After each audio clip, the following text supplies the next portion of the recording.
La démocratie ne peut réellement fonctionner que si les citoyens qui la composent sont économiquement libres et disponibles pour la faire vivre. Thomas Paine. T'as déjà entendu parler du salaire à vie ou du revenu de base? La légende raconte que tu pourrais toucher un salaire sans travailler, genre 1500 € par mois. Mais c'est quoi ces conneries? Toucher de l'argent sans bosser? Mais t'es devenu fou quoi? Non mais l'autre n'importe quoi.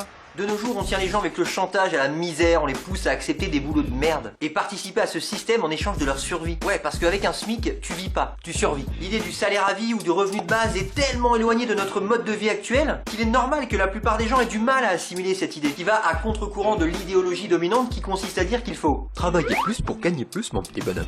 Pourtant, l'automatisation, la robotique et l'informatique a considérablement fait évoluer le niveau de production. Ces progrès créent mécaniquement de plus en plus de chômage. La perte d'emploi que va accuser notre système dans 20 ans sera colossale. Qu'on le veuille ou non, notre monde est condamné au chômage. Nombreux sont ceux qui s'en effraient, pourtant ça devrait les réjouir, ça veut dire que le progrès technique n'est pas mort. Bon, revenu de base, c'est quoi? Le revenu de base est une réforme économique et sociale au sein de notre système actuel. Il dit simplement que tout le monde a droit à un revenu suffisant pour vivre. Puis c'est à chacun de s'organiser pour trouver d'autres sources de revenus, afin d'augmenter son revenu global. Le revenu de base est un droit inaliénable, inconditionnel, cumulable avec d'autres revenus, et distribué à tous les citoyens de la naissance à la mort.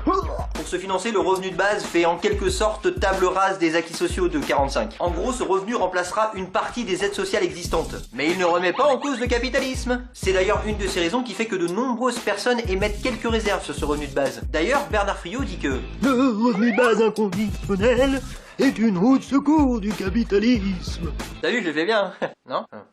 Ce projet en France est beaucoup critiqué, alors que finalement rien n'a été défini de manière précise. Tout dépend de ses modalités, le financement notamment, et les contreparties éventuelles. Il en existe de nombreuses déclinaisons, et chacune mérite qu'on y jette un coup d'œil. Il est tout à fait possible par exemple que le revenu de base soit financé autrement qu'en supprimant nos acquis sociaux. Il faut un certain nombre de facteurs réunis, loin d'être simple, mais pas insurmontable. Mais Jordan X, comment? Enfin, je veux dire, où va-t-on trouver l'argent?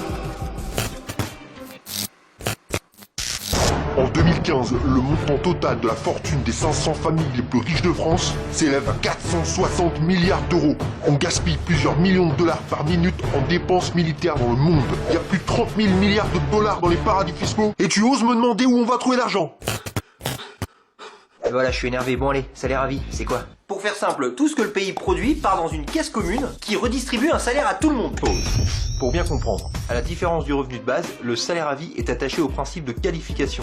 C'est 1500 € par mois à partir de 18 ans, avec la possibilité de passer une sorte d'examen pour passer à la qualification supérieure, et ainsi augmenter son salaire. Ce système part du principe que nous sommes les seuls producteurs de la valeur économique de notre pays. La vision de Bernard, que voici, est bien plus radicale. C'est la reconnaissance d'un travail en dehors de la sphère capitaliste. Bernard Friot propose non pas un revenu minimum qui vient s'ajouter à d'autres revenus, mais bien un salaire auquel rien ne vient s'ajouter. Ce projet a deux objectifs majeurs: abolir le marché du travail et sortir du capitalisme. Ce qu'il faut bien comprendre, c'est que le but, tout comme le revenu de base, n'est pas de supprimer le travail, mais bien de l'émanciper, permettre aux gens de choisir un travail qui leur plaît. L'idée de cet économiste est intéressante et participe à une réflexion nécessaire, visant à transformer un système à bout de souffle. Pour le moment, le salaire à vie s'inscrit dans un système beaucoup plus construit et cohérent. Au moins, il est clair que dans ce cas, le changement de paradigme est total. C'est une refonte pure et simple du système qu'il s'agit là. Mais les points communs de ces deux systèmes, c'est qu'ils permettent de redistribuer la richesse à tous sans contrepartie. Ils sont donc tous deux émancipateurs et permettent à chacun de choisir son activité. C'est quand même une belle base commune, ça, non?